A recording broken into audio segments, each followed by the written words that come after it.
Kabataan Party List, lagot kayo. Nagsalita na ang nanay ng batang ito. Matapos po mapag-alaman na dinala pala sa kabundukan na hindi alam ng mga magulang. Pero bago natin panoorin ang video na yan, may post po si Attorney Lorraine tungkol dyan. Ang sabi sa post niya, ito ang kawalang hiyaan ng Kabataan Party List Representative Renico na top recruiter ng mga anak natin para maging, para umakyat sa bundok. At lahat ng top recruiters sa Kongreso. Sara Ilago ng Gabriela Tonchi Tinyo ng ACT Teachers. Ito pinangalanan na Reni at lahat ng mga walang hiyang recruiters. Mukhang lumalakas ang loob nyo. Mukhang dumadami na ang nare-recruit nyo. Bakit kaya? Ito yung mga galit sa Duterte. Ayaw na ayaw nila maging presidente si VP Sara Alam naman natin kung anong nangyari sa kanila. Humina ang puwersa nung si Tatay Digong pa. O ito, panoorin po natin ang video ng nanay ng kawawang bata na kung saan ay naiakyat nila dyan sa bundok. Sabay, iniwan lang. Kawawa naman, gutom na gutom nung napanood ko yung video na to nung mag-isa na lang na inaiwan doon sa Mindoro. Ay gutom na gutom yung bata. Grabe kayo, tapos kayo talap buhay kayo dyan. O ito ang video. Please po, nakikiusap po kami, tigilan niyo na po ang paggagamit niyo sa anak ko. Yung mga picture niyo po na kumakalat, please po. Tigilan niyo na po. Buhay niyo na po. Buhay na po ng anak ko ang kinuha niyo, ninakaw niyo pati mga pangarap niya. Ano ba ang gusto niyo? Hindi namin pinanapian ng ganun lang.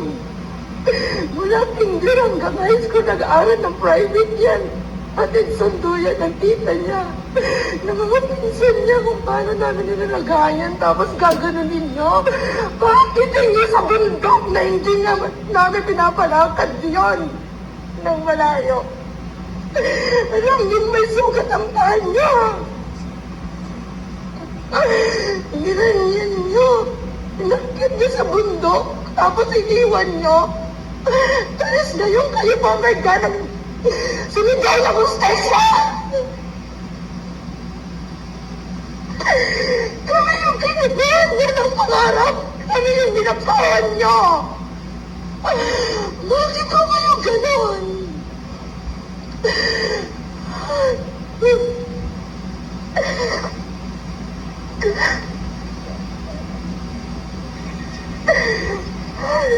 Yung tita niya dahil yan ang lagi niyang kasama. Napakasakit po sa kanila yun. Sabi po. Kung namin yan, inanoy ng paa namin yan. Bibig-bibig natin yan. Tapos gaganon din niya lang.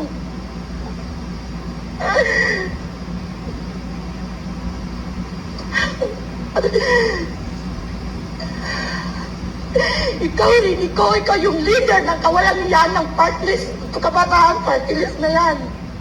Ikaw dapat ang managot niyan.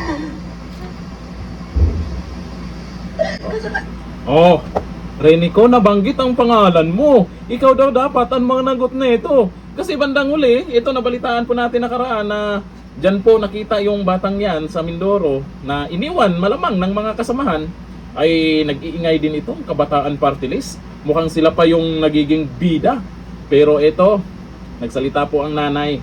Sana sa ibang nanay dyan, huwag nyong pabayaan ang inyong mga anak na masama sa grupo ng mga to. Dahil naman ay magagaling magsalita yung mga yan. Malamang may mga pangako yan. Kaya nga nakarating sa Kongreso yung mga yan. Matatalino yan. Si Renico, isang abogada.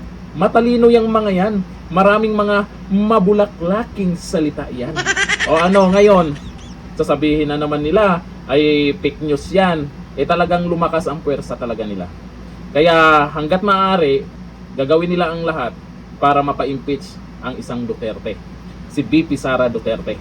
Ngayon, nakakalungkot man, pero sana magising po ang taong bayan sa susunod na eleksyon kung sino yung mga dapat niyong suportahan at sino yung mga dapat samahan ng mga anak, itong mga kabataan na to. Kasi napansin nyo nakaraan din, nung September 21, nung nagkakagulo na, malaking gulo talaga nangyari doon sa rally. O sino po yung mga nahuli? 'Di ba? Sino yung pumunta doon para asikasuhin yung kabataan? Alam na. Alam na yung galawan nyo. Kayo naman. Mapanagot ba yan? Mayroon bang gagawin ang gobyerno natin dyan? Ayan yung abangan. Hanggang dito na lang. Thank you. Bye-bye.